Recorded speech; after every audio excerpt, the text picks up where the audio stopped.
अर्थशास्त्र के जनक किसे कहा जाता है? इसका आंसर दीजिए। क्या कीन्स को कहा जाता है, या मार्शल को, या एडम स्मिथ, या रिकार्डो को? तो 5 सेकंड लीजिए और आंसर दीजिए।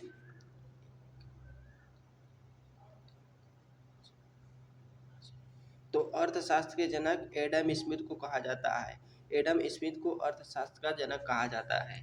आइए और देखते हैं, आपका परीक्षा लेते हैं कितना अर्थशास्त्र आता है आपको। तो आइए, वेल्थ ऑफ नेशन पुस्तक के लेखक कौन है? तो वेल्थ ऑफ नेशन पुस्तक के लेखक कौन है, इसके लिए भी 5 सेकंड लीजिए।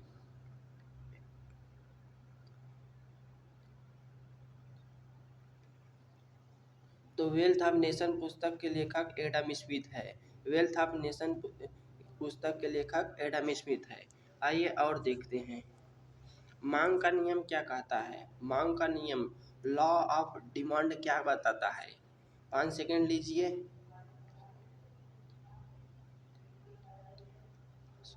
तो आइए देखते हैं, मांग का नियम क्या कीमत बढ़े तो मांग बढ़ती है, कीमत घटे तो मांग घटती है, कीमत बढ़े तो मांग घटती है?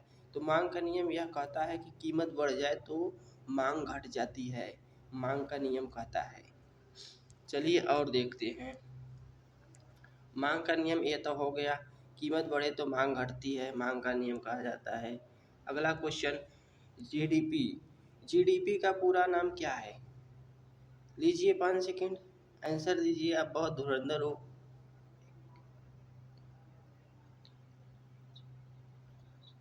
तो इसका सही आंसर होगा option A, grass domestic product कहा जाता है। ग्रास डोमेस्टिक प्रोडक्ट कहा जाता है जीडीपी का पूरा नाम। तो आपको नहीं आया ना, कितना सही किए कमेंट में ज़रूर बताइए, कितना सही किया आपने। तो आइए, आपका सही नहीं हुआ है, इकोनॉमिक कमज़ोर है। तो आइए चैनल को अभी सब्सक्राइब करिए और देखते हैं पूरा इकोनॉमिक है क्या। तो भारत में योजना आयोग, प्लानिंग कमीशन कब समाप्त किया गया?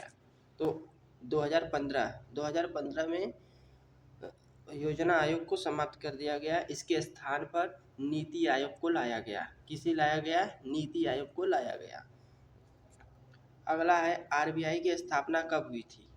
तो आरबीआई की स्थापना 1935 में हुई थी। मुद्रा का प्रमुख कार्य क्या होता है? तो मुद्रा का प्रमुख कार्य विनिमय का माध्यम होता है। विनिमय, किसी वस्तु के लेन देन के लिए मुद्रा चलाई जाती है।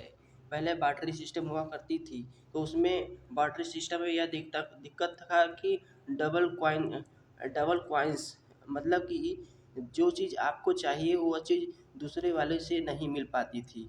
इस तरह का मेल नहीं खा रहा था, इसलिए मुद्रा लाया गया।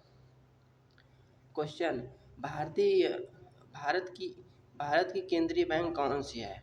तो भारत की केंद्रीय बैंक है आरबीआई, जिसका फुल फॉर्म है रिजर्व बैंक ऑफ इंडिया। अगला क्वेश्चन, मुद्रास्फीति, जिसे इंग्लिश में इन्फ्लेशन कहा जाता है, इसका मतलब क्या होता है? मुद्रास्फीति का मतलब होता है कि वस्तुओं को के सामान्य मूल्य स्तर में वृद्धि। मुद्रास्फीति मतलब वृद्धि होता है, अस्फीति मतलब कमी होता है।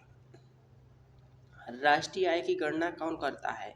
तो राष्ट्रीय आय की गणना सीएसओ करता है, जो सीजीएल की पोस्ट से मिलती है। सीजीएल का अब निकालेंगे तो सीएसओ बनेंगे। आइए और करते हैं, महत्वपूर्ण है, चैनल को सब्सक्राइब करिए। बैंक रेट कौन निर्धारित करता है? तो बैंक रेट आरबीआई निर्धारित करता है। अगला क्वेश्चन, भारत की पहली पंचवर्षीय योजना कब शुरू की गई? तो भारत की पहली पंचवर्षीय योजना 1951 में शुरू की गई थी। गरीबी हटाओ का नारा किसने दिया? तो गरीबी हटाओ का नारा इंदिरा गांधी द्वारा दिया गया। आइए और देखते हैं, भारत में नोट जारी करने का अधिकार किसके पास है? तो भारत में नोट जारी करने का अधिकार आरबीआई के पास है।